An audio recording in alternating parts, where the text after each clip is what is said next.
कहानी की शुरुआत में हमें 9/11 का वक्त दिखाया जाता है, जहां टीवी पर न्यूज में बताया जा रहा था कि आज से 2 दिन पहले अमेरिका पर एक टेररिस्ट ऑर्गेनाइजेशन ने हमला किया है। इस हमले की वजह से अमेरिका का world trade centre twin towers तबाह हो चुका है। इस हमले की वजह से बहुत सारे बेकसूर लोग अपनी जान से हाथ धो बैठे। न्यूज देखते हुए एक आदमी अपने ड्रॉर से बहुत सारे कीपैड फोन्स निकालता है। इससे पहले कि वो किसी को कॉल करता, आदमी की प्रेयर का टाइम हो चुका था, इसीलिए आदमी जाकर प्रेयर शुरू कर देता है। तभी पीछे से कुछ अमेरिकन आर्मी ऑफिसर्स आकर आदमी का फेस कवर करते हैं और जबरदस्ती उठाकर वहां से ले जाते हैं। फिर उसे अलग अलग कंट्रीज का टूर करवाया जाता है ताकि उसे वापसी का रास्ता भूल जाए। कुछ दिन बाद ऑफिसर्स वो आदमी को ग्वांटानामो बे ले जाते हैं। वहां उसे एक डिटेंशन कैंप में रखा जाता है। ये डिटेंशन कैंप ऐसी जगह पर बनाया गया है जिस जगह के बारे में कोई भी नहीं जानता। इस डिटेंशन कैंप में प्रिजनर को बहुत बुरी तरह रखा जाता है। उन्हें अलग अलग तरह से टॉर्चर किया जाता है। यहाँ हर प्रिजनर का एक अलग सेल बनाया गया है। इस कैंप को डेटा कैंप भी कहा जाता है, क्योंकि यहाँ डिफरेंट कंट्रीज से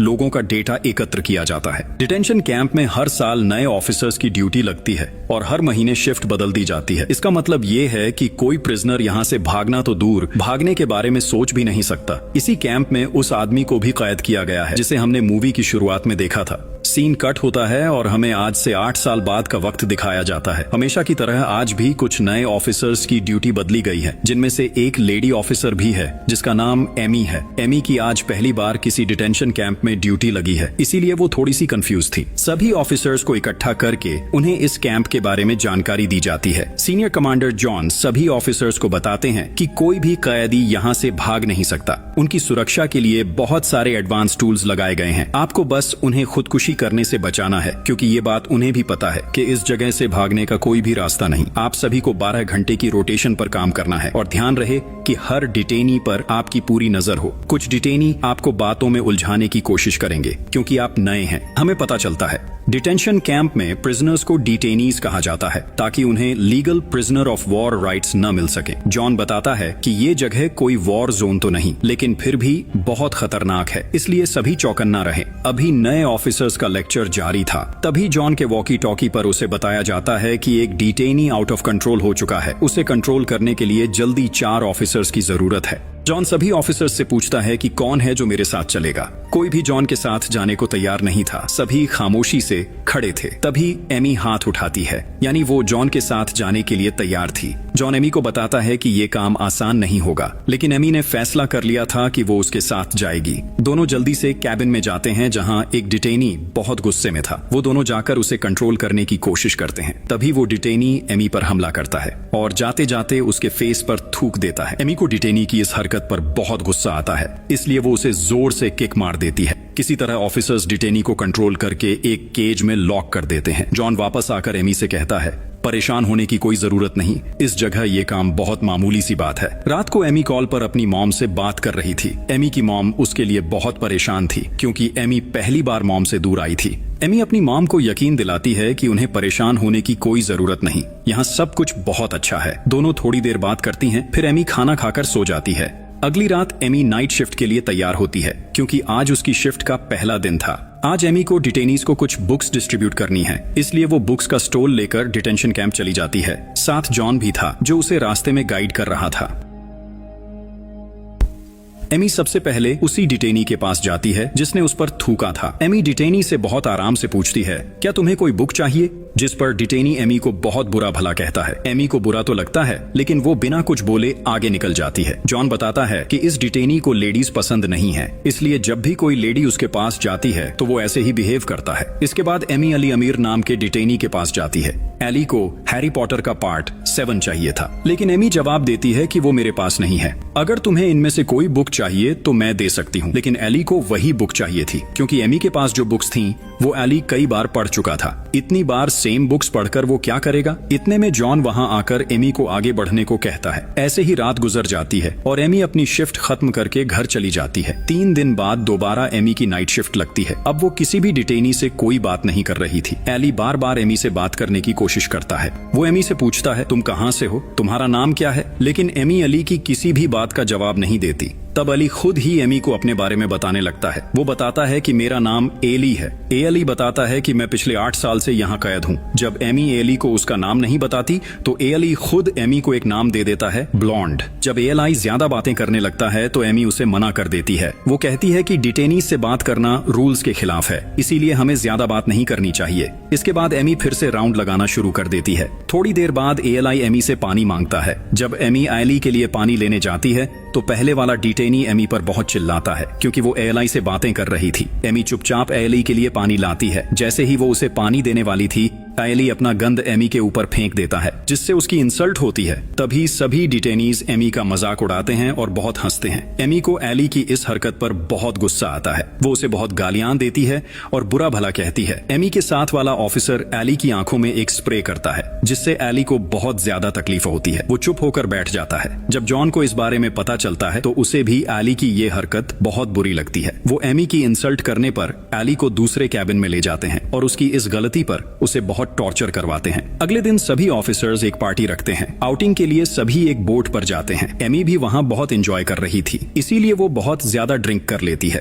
थोड़ा रिलैक्स होने के लिए वो वॉशरूम चली जाती है, जहाँ उसका पीछा करते हुए एक ऑफिसर भी अंदर आ जाता है। दोनों ही ड्रैंक थे, इसलिए वो ऑफिसर एमी के पास होने की कोशिश करता है, लेकिन एमी डर जाती है। वो उसे धक्का देकर वहाँ से बाहर आ जाती है। अगले दिन दोबारा से एमी की नाइट शिफ्ट आती है। इस बार एली अपने रूम में नहीं था क्योंकि उसे अभी भी टॉर्चर किया जा रहा था। ये पनिशमेंट एमी की इंसल्ट की वजह से था। एमी और उसका टीममेट एली के रूम में जाते हैं, जहाँ एक ग्लास पर एली ने बहुत अच्छे डिजाइन्स बनाए हुए थे। ग्लास देखकर एमी सोचती है कि एली अच्छा काम कर सकता है, तो उसने बुरा रास्ता क्यों चुना। एमी ऑफिसर से पूछती है, क्या एली को अभी भी पनिशमेंट दी जा रही है, जिस पर ऑफिसर हाँ में जवाब देते हैं। एमी को ये सुनकर एली के लिए थोड़ा सा बुरा महसूस होता है। अगले दिन एमी एली की फाइल पढ़ने के लिए ऑफिस जाती है। वहाँ उसे पता चलता है कि एली जर्मनी का रहने वाला है। उसका किसी भी टेररिस्ट ग्रुप से कोई ताल्लुक नहीं है। उसे सिर्फ इसलिए डिटेंशन कैंप में रखा गया है क्योंकि यूएस आर्मी को उस पर शक है। सिर्फ शक की वजह से उसे 8 साल से कैद रखा गया है। एली की फाइल में उसकी कुछ पिक्चर्स भी थीं, उस वक्त की जब एली से सच बुलवाने के लिए उसे टॉर्चर किया जा रहा था। लेकिन एली बार बार यही कह रहा था कि मैंने कुछ नहीं किया, मैं तो जर्मनी का एक आम आदमी हूँ और 9 to 5 जॉब करता हूँ। लेकिन फाइल के मुताबिक कोई भी एली की बात पर यकीन करने को तैयार नहीं था। एमी को कहीं न कहीं एली के लिए हमदर्दी होने लगी थी। वो इस केस के बारे में अपने टीममेट से भी बात करती है, लेकिन ऑफिसर एमी को बताते हैं कि यहाँ जो कोई भी है वो किसी न किसी टेररिस्ट ग्रुप का मेंबर है। तुमने जो फाइल पढ़ी है शायद वो किसी और की फाइल होगी। एमी ऑफिसर की बात पर यकीन कर लेती है और कुछ समय गुजर जाता है। सब कुछ पहले की तरह नॉर्मल हो जाता है। एक दिन दोबारा से एमी की नाइट शिफ्ट लगाई जाती है। तब एमी एली के सेल में देखती है कि एली किसी तरह का पजल बना रहा था। एमी एली को देखती है और चुपचाप आगे निकल जाती है, लेकिन एली को एमी के आने का पता चल जाता है। एली एमी को ब्लॉन्ड नाम से पुकारने लगता है। जब एमी एली के पास आती है तो एली अपना बनाया हुआ पजल दे देता है। वो कहता है कि इसे सॉल्व करके मुझे वापस कर देना, लेकिन एमी पजल लेने से साफ इनकार कर देती है क्योंकि ऐसा करना डिटेंशन कैंप के रूल्स के खिलाफ था। तब एली पूछता है, तुम्हें क्या लगता है कि ये छोटा सा पेपर का टुकड़ा किसी की जान ले सकता है? पता नहीं क्यों यहाँ के लोग छोटी छोटी बात पर इतना डर क्यों जाते हैं। मैंने तो बस तुम्हें ये गिफ्ट किया था, जब तुम सॉल्व कर लो तो मुझे वापस कर देना। मैं तुमसे अच्छे से बात कर रहा हूँ, लेकिन तुम मेरी किसी बात का जवाब देने से भी डर रही हो। एमी बताती है कि कल मैंने तुम्हारे लिए लाइब्रेरी में हैरी पॉटर का पार्ट 7 ढूंढने की कोशिश की, लेकिन पार्ट 7 मुझे कहीं भी नहीं मिला। तब एली जवाब देता है, कोई बात नहीं, जरूरी नहीं कि जिस चीज को हम दिल से चाहें वो हमें मिल भी जाए। ये बात सुनकर एमी को बुरा लगता है, लेकिन वो कुछ कहे बिना वहाँ से चली जाती है। अब ऐसे ही कई महीने और भी गुजर जाते हैं। ऑफिसर्स को यहाँ ड्यूटी करते हुए अब आदत हो गई थी। उन्हें सब चीजों के बारे में पता चल चुका था, यानी अब ऑफिसर्स यहाँ की जिंदगी और नियमों को अच्छी तरह समझ चुके थे। वो काफी मैच्योर हो चुके थे। एक दिन एमी सभी डिटेनीज को खाना दे रही होती है, लेकिन सभी डिटेनीज खाना लेने से इनकार कर देते हैं क्योंकि वो सब हंगर स्ट्राइक पर थे। असल में उनके एक दोस्त को वेट लॉस करने वाली मशीन चाहिए थी, लेकिन ऑफिसर्स उसे वो मशीन दे नहीं रहे थे। अपने दोस्त के लिए सबने मिलकर हंगर स्ट्राइक शुरू कर दी थी। एमी अली से कहती है कि वो खाना खा ले, लेकिन इस बार अली भी कुछ नहीं खाता। अगले दिन सभी डिटेनीज फिर से खाना खाने लगते हैं क्योंकि उनके दोस्त को आखिरकार वो मशीन लाकर दे दी गई थी। कुछ दिन बाद डिटेनीज को आउटिंग के लिए बाहर केज में लाया जाता है। वहाँ एमी एली से पूछती है, तुम में से किसी और ने तो वो मशीन यूज नहीं की, फिर तुम सब लोग एक आदमी के लिए इतने दिन हंगर स्ट्राइक पर क्यों थे? एली जवाब देता है, वो हमारा दोस्त है, हम सब कई सालों से एक ही जगह पर हैं। यहाँ अगर कोई एक भी तकलीफ में होता है तो बाकी सबको भी महसूस होती है। एमी को एली की बात अच्छी लगती है। ये पहली बार था जब एमी और एली के बीच इतनी लंबी और सच्ची बात हुई थी। दोनों काफी देर तक बातें करते रहते हैं और एमी को यकीन हो जाता है कि एली एक अच्छा इंसान है। उसे सिर्फ शक की वजह से इतने सालों तक कैद रखना वाकई इंसानियत पर जुल्म था। इन्हें बात करते हुए देखकर जॉन गुस्से में आ जाता है। वो एमी को बुलाता है और सख्त लहजे में पूछता है, तुम दोनों क्या बातें कर रहे थे? एमी थोड़ा घबराकर जवाब देती है, कुछ भी नहीं, बस ऐसे ही। जॉन एली को एमी से बात करने की सजा देता है। सजा ये थी कि एली को अपने कपड़े उतारकर एमी के सामने नहाना होगा। एली ऐसा नहीं करना चाहता था क्योंकि अब वो कहीं न कहीं एमी को पसंद करने लगा था, लेकिन जॉन के जुल्म से बचने के लिए वो मजबूर होकर अपने कपड़े उतार देता है और एमी के सामने नहाने लगता है। एमी वहाँ से जाने की कोशिश करती है, लेकिन जॉन जबरदस्ती उसे रोक लेता है ताकि वो पूरा मंजर देखे और आगे कभी किसी डिटेनी से बात करने की हिम्मत न करे। अगली सुबह एमी जॉन की शिकायत करने सीनियर ऑफिसर के पास जाती है, लेकिन ऑफिसर शिकायत लेने से मना कर देता है। वो कहता है,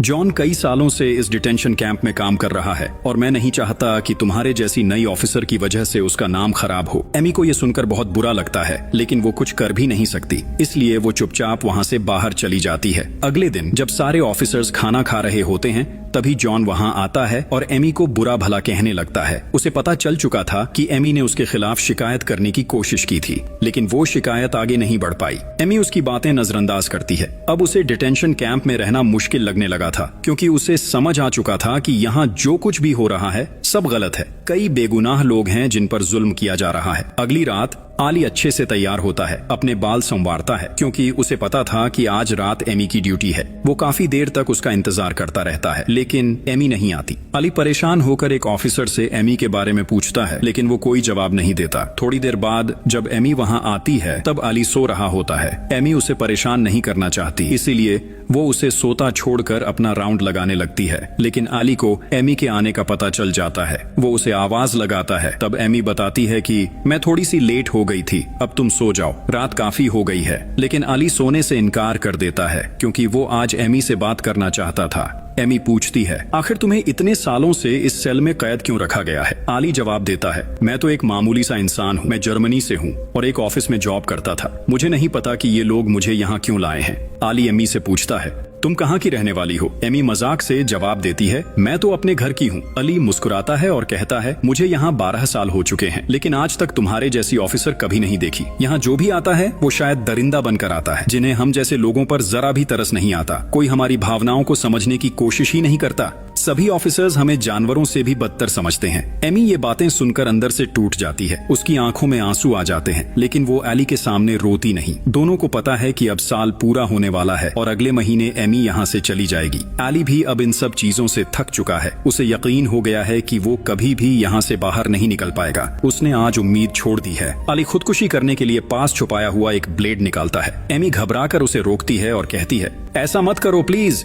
अली जवाब देता है, यहाँ सबको पता है कि मैं बेकसूर हूँ, लेकिन कोई मेरी बात सुनता ही नहीं। मैं इस जिंदगी से तंग आ चुका हूँ। आखिर एमी भी अली को अपने बारे में बताने लगती है। ये करना रूल्स के खिलाफ था, लेकिन अब एमी को कोई फर्क नहीं पड़ता। वो कहती है, मैं फ्लोरिडा में रहती हूँ, मेरा नाम एमी है। दोनों देर तक बातें करते रहते हैं। पहली बार दोनों ने एक दूसरे को इंसान की तरह महसूस किया। कुछ देर बाद एमी वहाँ से आगे निकल जाती है, लेकिन दूर जाकर फूट फूट कर रो पड़ती है क्योंकि एली के सामने वो रो नहीं सकती थी। एली तो पहले ही अंदर से टूटा हुआ इंसान था। थोड़ी देर बाद जब एमी दोबारा एली के सेल में देखती है तो वो अब भी ब्लेड लिए बैठा था और चुपचाप रो रहा था। एमी उसकी तकलीफ को महसूस करती है और उसे देखकर खुद भी रोने लगती है। एमी को अब पूरी तरह समझ आ चुका था कि अपनी फैमिली से दूर रहना कितना दर्दनाक होता है। वो एली के खाने देने वाला दरवाजा खोलती है और उसे धीरे से कहती है, ब्लेड मुझे दे दो। अली कुछ पल चुप रहता है, फिर वो ब्लेड एमी के हाथ में थमा देता है, लेकिन एमी उसका हाथ पकड़ लेती है। वो छोड़ती नहीं। दोनों की आंखों से आंसू रुकने का नाम नहीं लेते क्योंकि दोनों जानते थे कि कुछ ही दिनों बाद शायद वो कभी एक दूसरे को नहीं देख पाएंगे। अली और एमी दोनों एक दूसरे के लिए सच में रो रहे थे। एमी को अब अली से गहरा लगाव हो चुका था। उसने उसके लिए डिटेंशन कैंप के सारे रूल्स तोड़ दिए थे, क्योंकि अब वो एली के इमोशंस को पूरी तरह महसूस कर रही थी। तभी एमी को एहसास होता है कि कोई कैंप में आ रहा है। वो घबराकर एली का हाथ छोड़ देती है और वहां से जल्दी निकल जाती है। अब वो महीना आ चुका था जब एमी को कैंप छोड़कर जाना था, लेकिन सबसे दुखद बात ये थी, वो आखिरी बार भी एली से मिलने नहीं गई। एली उस सेल में रह गया और एमी अपने दर्द के साथ चुपचाप वहां से चली गई। एमी को एहसास था कि अगर वो आखिरी बार एली से मिलती तो शायद एली के लिए हालात और मुश्किल हो जाते, इसलिए उसने खुद को रोक लिया। कुछ दिन बाद कैंप में एक नया ऑफिसर आता है, बिल्कुल वैसे ही जैसे कभी एमी आई थी। एली हमेशा की तरह इस नए ऑफिसर से भी कुछ सवाल पूछने की कोशिश करता है, लेकिन वो ऑफिसर उससे बहुत बुरा बर्ताव करता है। वो ऑफिसर भी डिटेनीज को कुछ बुक्स बांटने आया था। एली की नजर उसके टेबल पर रखी एक नई किताब पर पड़ती है। वो बड़े शौक से वो किताब मांगता है। ऑफिसर उसे दे देता है। एली किताब का पहला पन्ना खोलता है और तभी उसकी आंखें ठहर जाती हैं। पहले पेज पर लिखा था, मैं नहीं जानती कि दुनिया में कोई और अच्छा इंसान है या नहीं, लेकिन मुझे इतना पता है कि तुम अच्छे इंसान हो। Love blonde. एली ये पढ़कर पूरी तरह टूट जाता है। उसकी आंखों से आंसू बहने लगते हैं। वो किताब को अपने सीने से लगाकर धीरे धीरे कोने में जाकर बैठ जाता है। वो जान चुका था एमी अब कभी वापस नहीं आएगी, लेकिन उसके दिल में छोड़ा गया ये पैगाम हमेशा जिंदा रहेगा। एमी कैंप से बाहर निकलते वक्त अपनी टोपी नीचे कर लेती है ताकि कोई उसके आंसू न देख सके। वो रो रही थी, एक ऐसे इंसान के लिए जिसे वो जानती भी नहीं, लेकिन जिसके बेगुनाह होने पर उसे पूरा यकीन था। उसके दिल में बस दर्द था, एक ऐसे शख्स के लिए जिस पर जुल्म हुआ और कोई उसकी बात सुनने वाला नहीं था। एमी के पास अभी भी वो पजल्स थे जो एली ने उसे तोहफे में दिए थे। उधर एली भी एमी की दी हुई किताब अपने सीने से लगा लेता है। दोनों की कहानी अधूरी रह गई। क्या ये दोनों कभी एक हो पाएंगे या नहीं? कमेंट्स में जरूर बताएं। और इसी के साथ ये sad emotional story based on a true story यहीं खत्म हो जाती है।